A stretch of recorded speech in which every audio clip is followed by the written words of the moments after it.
Good morning. So, I'm going to go over some books that I've already done because I want to be able to put them so you can get them at any time. But I don't remember the ones that you liked or you didn't like, or maybe I just never heard. So, I'm just going to go back over some of them just in case. This one today is The Three Little Pigs. Can you do that? Okay, it is retold, told again, by John Duncan and illustrated by West Ware. So, they were not the originals, right? Here we go. Once there were three little pigs. They set out into the great big forest to look for a nice spot to build homes. The first little pig gathered up straw to build his house. Swish, swash, swish. The second little pig gathered up sticks to build his house. Plickety, pluckety, plick. The third little pig gathered up bricks to build his house. Plopperty, clopperty, clop. Well, those are fun words, huh? Plopperty, clopperty. They all look like they're having a great time, huh? Let's see what happens. There we go. First, two pigs finished their houses in no time. Or the first two.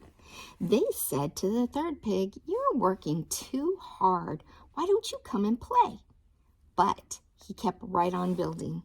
Click, clunk, plop, swack. Finally, he was all finished. He relaxed by a warm fire in his safe, strong house. See, here they are like, "Come on, let's go play." And he's like, "No, I gotta finish."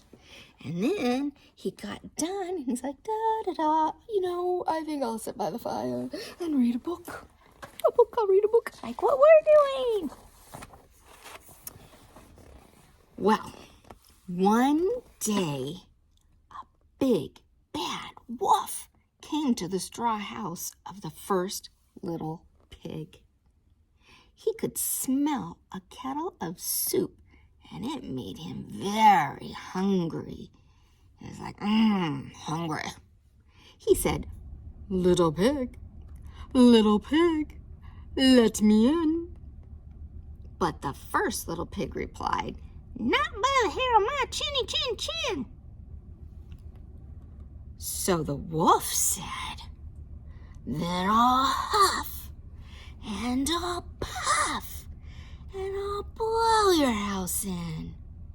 And with a swoosh and a whoosh, the straw house blew away.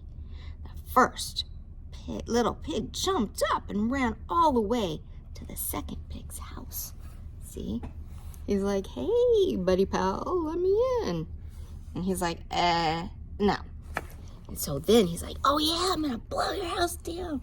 And he's such a blowhard that he was able to do just that. Look, the house went. So the piggy ran. Gotta get to my brother's house, right? Well, the next day, the big bad wolf came to the house of the second little pig.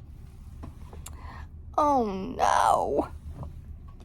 He could smell a fresh loaf of bread baking in the oven. He said, little pig, let me in." "Not by the hair of my chinny chin chin," cried the second little pig. See, he's like, bread, let me in." And the pig said, "No." So, the wolf said, "Then I'll huff, and I'll puff, and I'll blow your house in." With a gust of air and a crack and a crash, the stick house fell to the ground. Both pigs jumped up and ran all the way to the third little pig's house. See, they're like, "Ah!" Because look, there goes his stick house. So they're all, gotta go. So, both of these houses were not very strong, huh? They probably should have taken more time and thought. When the third little pig heard about the wolf, he was glad his brothers were safe. He said, "You must be hungry and tired. Sit down and have some pie." Yummy. I could go for some pie. How about you, pie? Look at that pie. Yummy. Apple pie, chocolate pie. Pie, pie, pie. The big bad wolf came to the third pig's house and smelled the pie. Can you smell it? Smell it with me. Oh. He said, little pig, let me in." "Not by the hair of my chinny chin chin," cried the third little pig. Here we go again. So the wolf said, "Then I'll huff, and I'll puff, and I'll blow your house in." And he huffed. He puffed, and he puffed, and he blew with all his might. But the brick house wouldn't fall down. So he gruffed, and he snuffed, and he blew and blew again. But the brick house just wouldn't fall. Look at him. He's all, and it's just not happening. He's all, So let's see what happens. Oh my. The wolf never had this happen before. He was in the depths of despair for a wolf. He sat down on an old log and began to cry. Why me? The third little pig said, There, Mr. Wolf, you don't have to be so sad. You have a remarkable talent. You can use your talent for better things than blowing down houses. Look at that. He was trying to eat them, and he was not being nice to them. But they chose kindness, right? They chose kindness. But this guy who was not being nice to them, they're like, it's okay, they're there. And they gave him ideas of using his talents for something good instead of bad. That's very nice. I have an idea, said the third little pig. Listen. So, see, he's going to tell him. Here's my idea. So, outside the woods, they heard the sounds of children laughing and playing.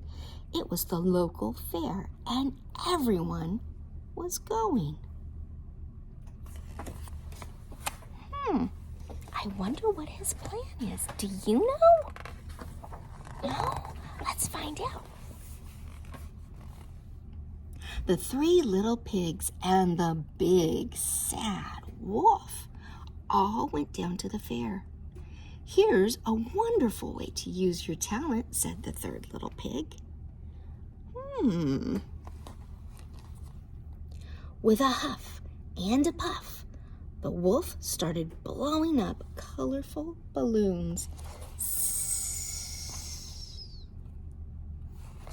That was a great idea, huh? He could be a professional balloon blower. Hey! See? There's something for everybody. There he is, blowing up all those balloons, and he did a great job. Didn't he do a great job? Yeah. All the children came to see the fun sizes and shapes. The wolf was happy and amazed to have so many new friends. He wasn't bad or sad anymore. He was the big, glad wolf. Look at that, see? So when you're yucky and mean and bully like he was, people don't want to be around you, right? But when you choose to use your talents for good and to be kind, then you get so many friends, right? Because people want to be around nice people. Look at that. Baskets. That was the guy with the stick house. And then here's this guy, right? And he's the one that built the better house. Said the first little pig sold straw baskets. The second little pig played the fiddle. And the third little pig sat peacefully under the shade of the oak tree, smiling. See? The sun was smiling too, because they're all happy now. Everything is good. The end. I hope you liked our story.